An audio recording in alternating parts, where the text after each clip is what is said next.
Study IQ IAS, अब तैयारी हुई affordable. Hello, namaskaram, namaskar. My name is Pooja Dwivedi. Welcome to my class, The Daily Current Affairs, where I put all the important news from the perspective of your UPSC examination in the form of preliminary questions so that you know how you must tackle the prelims questions. Other than this, whatever knowledge that you are going to gain will be important from the perspective of your mains examination as well. So, I would like to suggest that if you're appearing for the UPSC 2024, make sure that you attend this class daily.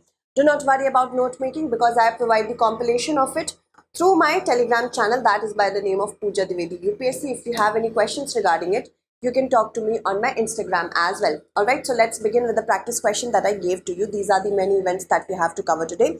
I will do it as quickly as possible, but also ensure that you understand everything. So first was the practice question. Recently, China's Baidu has launched Chat GPT rival for domestic use. It is called. What is it called?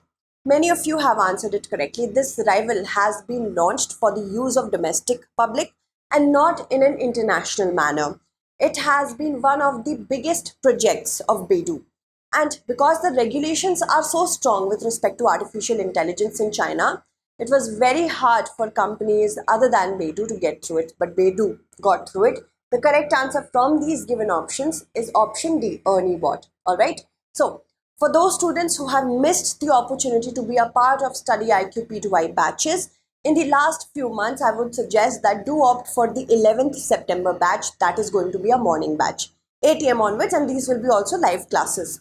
Live classes means that when the teacher will teach, you will be also able to interact with them. That means if you have any questions, and if it is okay for the teacher to answer it in front of the class, that is for the collective good of all, they will do that. Other than that, you can also have your doubt sessions separately on Saturdays. Alright. Other than this, you will get your study material delivered at your doorstep.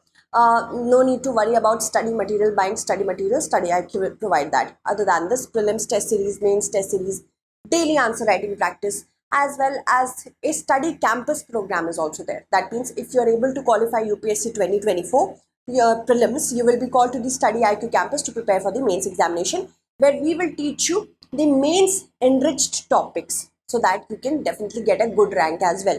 So whatever batches you are enrolling for, Hindi, English or English, you can use the code PDLive. All this is available just for rupees 29,999. Actually, it is for 70,000, but if you use the code PDLive, you will get it for 29,999 only. Other than this, if you're also going for any other batch, CSAT, advanced batch, long-term batch, use the code PDLive for a particular discount. Alright, so China's Baidu has made the ErnieBot available to the general public today. It's Baidu's answer to OpenAI's Chat GPT. Because you know that China is very constricted when it comes to using technologies other than homegrown technologies. So China also and always wants to ensure that it is getting proper domestic technology in place. That is why ErnieBot is in the similar manner launched. And of course, it also makes it the first AI bot to be available to the public in China. Before that, in China, there was no such bot.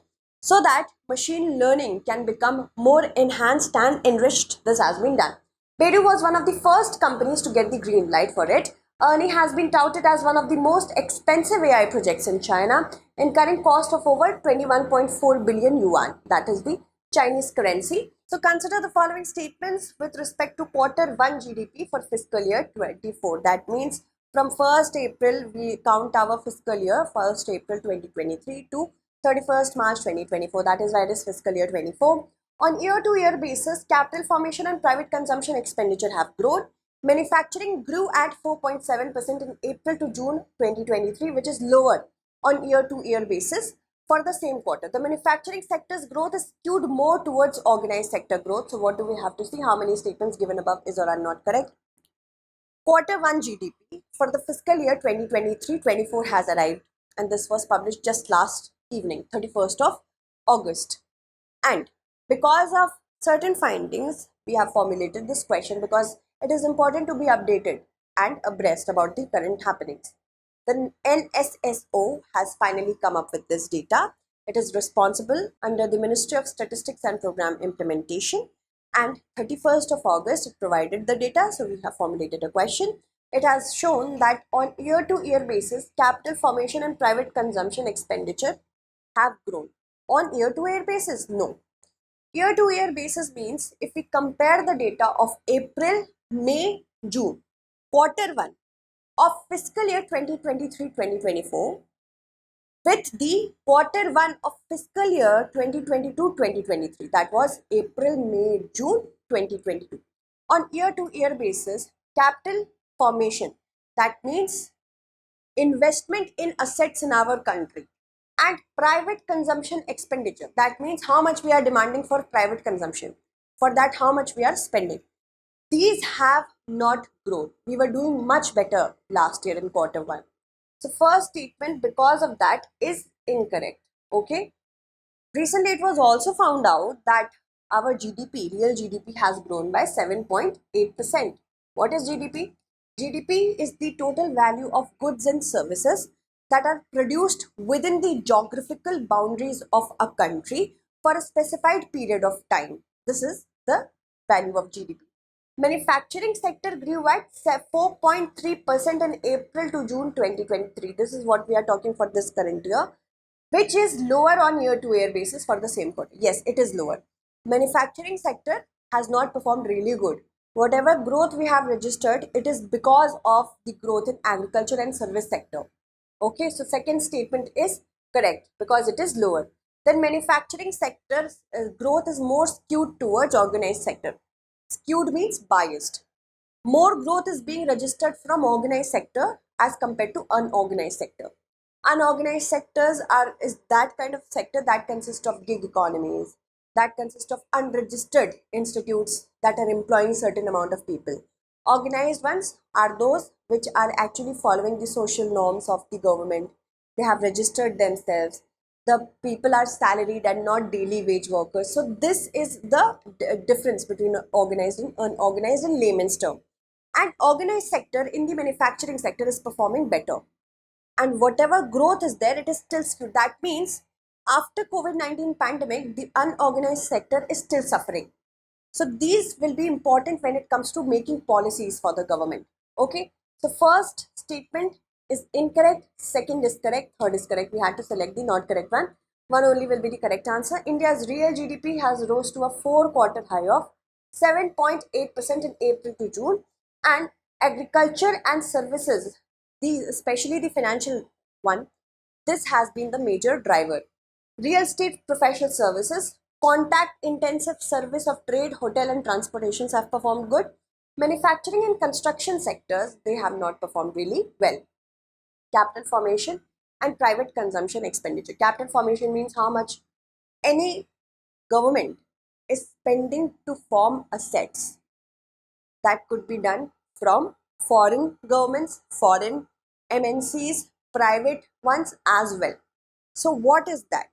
Plus private consumption expenditure means how much we are spending for consuming privately. That means if a country like India has demand or not. So the growth rate, it was for 8% and 6% respectively for this particular quarter, April, May, June 2023. Earlier it was 24.4% and 19.8% respectively. So we have gone lower if we compare ourselves to the last year of the same quarter. Surprisingly, there was also a contraction of, that means decline of 0.7% in government expenditure in the first quarter. That means government is not spending a lot in the first quarter, April, May and June. Why is that? It is still not very open because of this data. We just know that government spending is less. If the government doesn't spend, the private sector has to take care of it. Because in order to ensure that the economy keeps on working, the government has to spend, has to put money in the hands of the people by showing that they are investing in infrastructure project, by providing connectivity, by providing investment in some areas where demand can be generated. So government has spent a lesser amount, and the share on GDP has also decreased to 10.1% of GDP from earlier 11%. Exports have contracted 7.7%. Imports have increased by 10%. I've already told you that the manufacturing sector's growth is skewed more towards organized sector's growth. And India's quarterly GDP is way higher than GDP print of many other economies, especially China. Service sector has been the main driver of growth. Always remember that we are doing really good in services. 5 of the 8 core key sectors registered over 5% growth in April to June for the current quarter one. Two sectors recorded a higher growth rate than year ago period. This is financial, real estate and professional services. It stands at 12.2% as against 8.5% in the same quarter of the last year. Agriculture, forestry and fishing have done good, 3.5% as against 2.4%. And manufacturing has grown at 4.7% in April to June 2023 as against 6.1% in April to June 2022. Mining and quarrying has also declined, and construction sector also has declined if we compare it to the last year. What is the prediction for the upcoming quarters? Because of El Nino, agriculture is going to be impacted for sure. Lok Sabha elections and state legislative assembly elections are coming. Specifically, if we talk about Lok Sabha elections, more concentration will be on spending with respect to election rallies, conducting the elections. So we can say that maybe the projects will get stalled because of that. So it will remain moderate. Alright. Consider the following: increase efficiency in the administrative setup, significance of regional parties would increase, boost voter turnout, cut down the costs. How many of the given above is or are the advantage of one nation, one election? See, one nation, one elections, a committee has been formulated in order to understand it. Many people are saying, many experts are believing that in the special sitting of the parliament that is going to be conducted in the mid-September, from 18th September to 22nd September, the government may be able to bring a bill in order to conduct one nation, one election. This is a special session that has been called. So many are saying that. But a committee has been formulated to understand about it by the government. So, one nation, one election is an idea that will make sure simultaneously the elections of the Lok Sabha and the state legislative assemblies happen. And that was a norm. Till 1967, one nation, one election was a norm. After certain legislative assemblies started getting dissolved before completing their time period in 1968, 1969, then the Lok Sabha in 1970, this notion of one nation, one election also collapsed. Various law commissions, specifically in 1983, 1999, also suggested that we should have one nation, one election. This notion was revived again by the current ruling government. So that is why it is important for us to know about the pros and cons of it so that we can make an informed decision. So one nation, one election. Whenever elections come into practice, what do we see? That people who generally are in some other services, administrative engagements, they also get involved in the entire process of elections because of duties, electoral duties. So that has a stall on the administrative efficiency. If there is one nation, one election, there is a high possibility or a probability that administrative efficiency increases because they will not be engaged continuously in one election or the other, either in Lok Sabha or the state legislative assemblies of different states. So yes, it would increase efficiency in the administrative setup. Significance of regional parties would increase. It is suggested, and it is not suggested, it is predicted, projected, that whenever one nation, one election would take place, the nationalist issues will gain much importance as compared to the regional issues.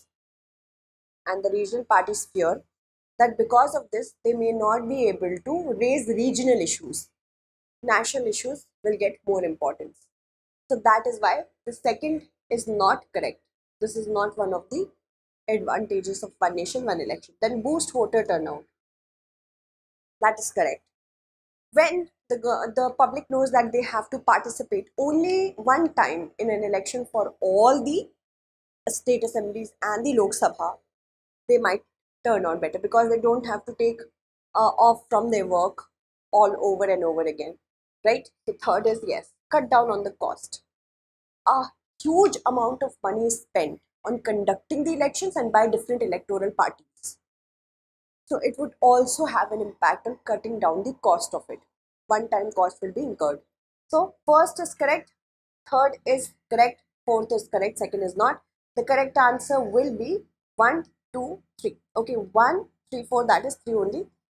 Here it should be 3 only and here it should be all 4. Okay, just beg your pardon for this. Alright, so I hope you understood it. The idea of one nation, one election means holding elections simultaneously for the Lok Sabha as well as the various state legislative assemblies. And here voting presumably also takes place around the same time. This is one nation, one election. I have already told you about the history of it in India. The positives explained it to you. According to a report, rupees 60,000 crore was spent on the 2019 Lok Sabha elections. This is taking into consideration both what the government has spent on election rallies and the rest of the advertisement and what the election commission has incurred on conducting the elections. So this is correct. So increase efficiency in the administrative setup throughout the country. I have already told you this as well. Ensure continuity in policies and programs of the central and the state government. How? When the elections start to take place, the model code of conduct comes into the picture, and because of that, new projects, they are stalled or prohibited to be take place. Why? Because of the model code of conduct. And if it is imposed time and over again, the policies of the government get a break, and that is why there is no continuity. So this is also one of the advantages. Law Commission said that holding simultaneous elections will boost voter turnout because it will be more convenient for them to cast vote at once. Drawbacks, I have already told you about the regional party one. It requires constitutional amendments in order to sync up various acts and legislation so that this particular process can take place. Even an IDFC Institute survey of 2015 said that 77% chances are there that the voters will vote for the same party for the center and different states. And that will, of course, not be in the best interest, because one party may be good for the one state and not very good for the other states. It is all based on the representatives. If any representative, despite of their belongingness to any party, is doing better for that constituency, those will also bear the brunt of it. So that shouldn't be happening. Which of the following has not been developed under Project 17A? Mahendragiri, Himgiri, Veergiri, Taragiri. So recently, Mahendragiri, the guided missile frigate, has been launched in Mumbai, and this has been developed under Project 17A. So Mahendragiri is going to be yes. Himgiri has also been produced under this. Taragiri has also been produced under this, but not Veergiri. Okay, so option C will be the correct answer. You have to understand that UPSC will twist questions for you. It's not going to be very straightforward. It's going to twist questions, and you have to know about the origin of it, the myths of it, and the end of it. That is why it is important to follow the daily current affairs. So India's latest warship Mahendragiri has been launched today at Mascon Dock Shipbuilders in Mumbai. Mahendragiri is the seventh ship of the Project 17A frigate. The newly christened Mahendragiri is a technologically advanced warship, and it's a frigate. That means it can carry besides it's a warship. Project 17A program, here total of 4 ships have been developed by MSMDL, 3 MSGRSE, and these are under construction. The ships have been launched from 2019 to 2023. 17A ships have been designed in-house by Navy's Warship Design Bureau. 75% of the products that are used under it are indigenous in nature, so it gives a boost to Atmanirbhar Bharat as well.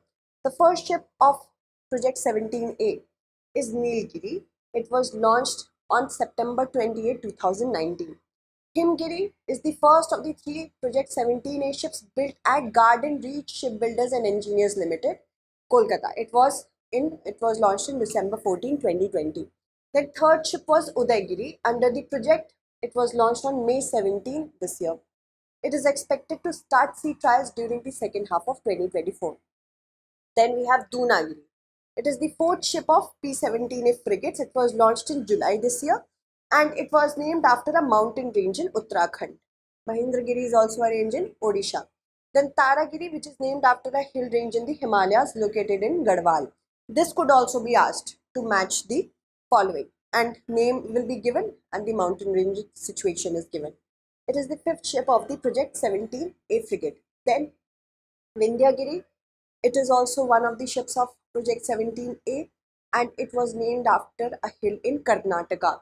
Then Project 17A ships are guided missile frigates, each of which is 149 meters long with the displacement of approximately of 6670 tons and a speed of 28 knots, and these are capable of neutralizing threats in the sea. Moving on, consider the following statements. Article 85 clause 1 of the Constitution empowers the President to summon each house of the Parliament to meet at such time and place as he thinks fit. The summoning of the House is recommended by the Cabinet Committee on Parliamentary Affairs, which is headed by the Prime Minister.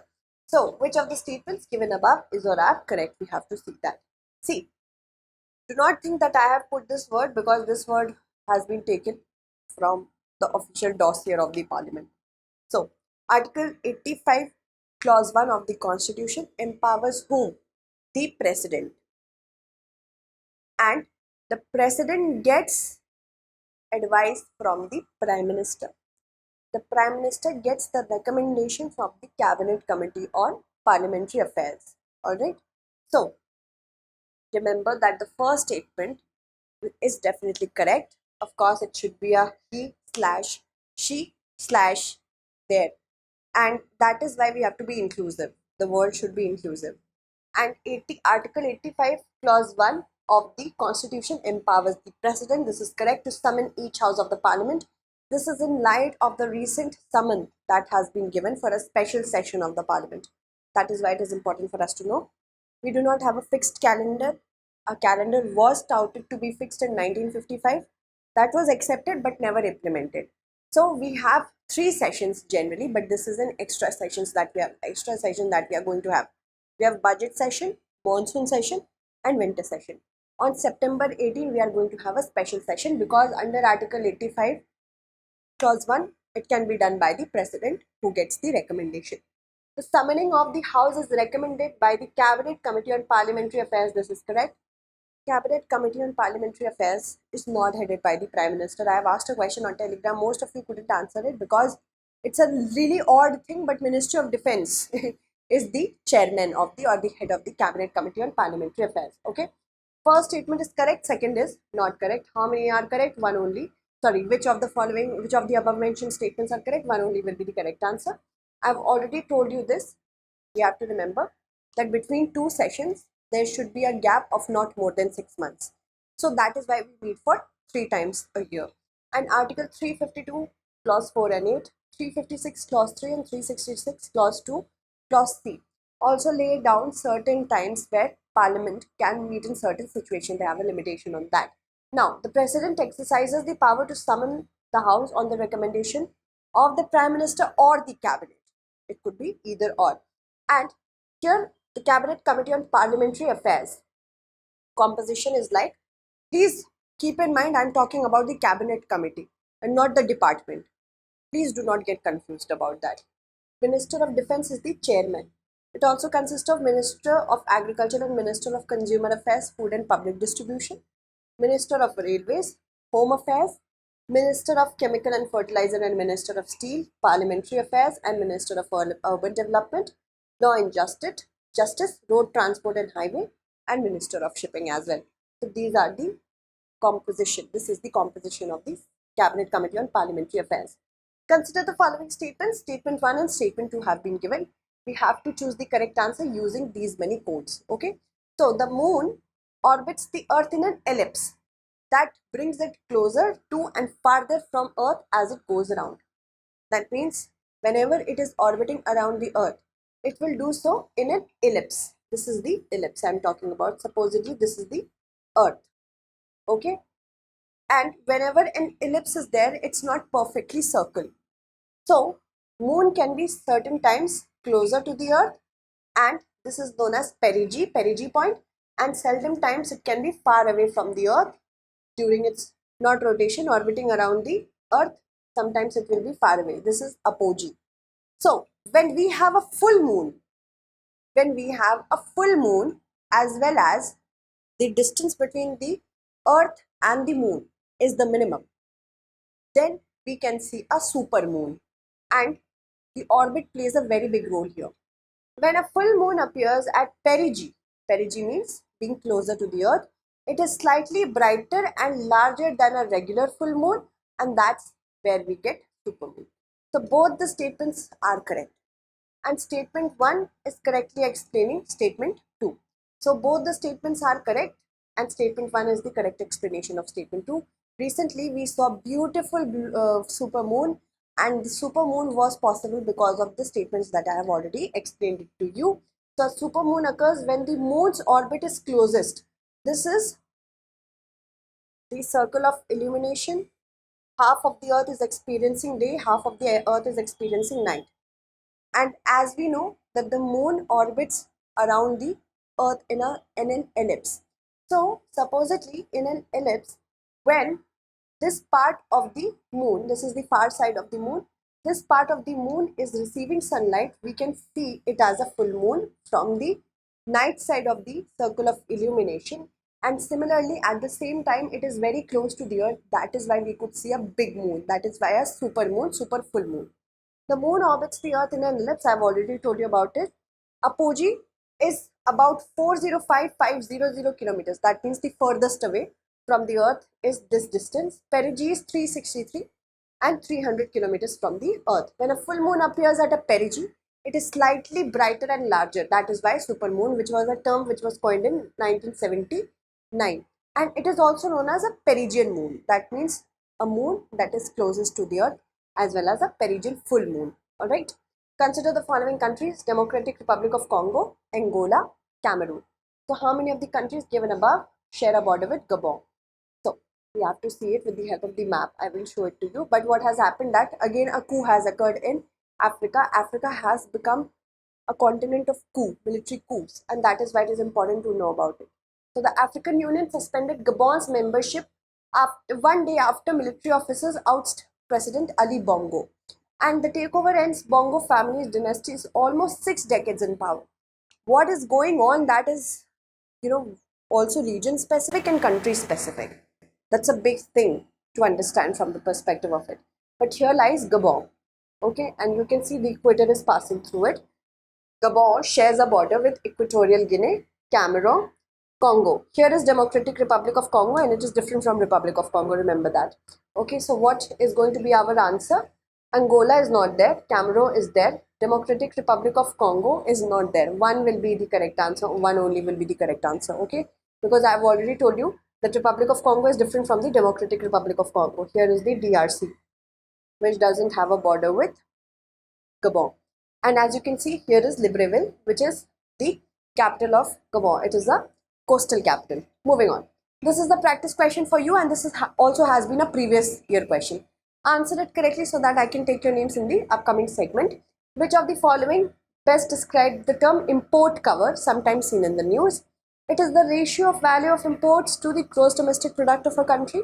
It is the total value of imports of a country in a year. It is the ratio between the value of exports and that of imports between two countries. And it is the number of months of imports that could be paid for by a country's international reserve. Alright, let me take the names of those students who have answered the last question correctly. Many of you have answered it correctly. So, the correct answer is Ernie Bott, Mandeep, Riya, Dr. Priyadarshan, Vivek, Nikhil, Uttam, Shubham, Mallesh, Prabhat, Kabilan, Komal, Abhishek, Malinath, Ritu Singh, Mohit, Mansi, Simran, Anfas, then Neeraj, Dilshad, Utkal. You all have answered it correctly. Answer this question as well. Thank you so much for watching. Study IQ IAS. अब तैयारी हुई affordable.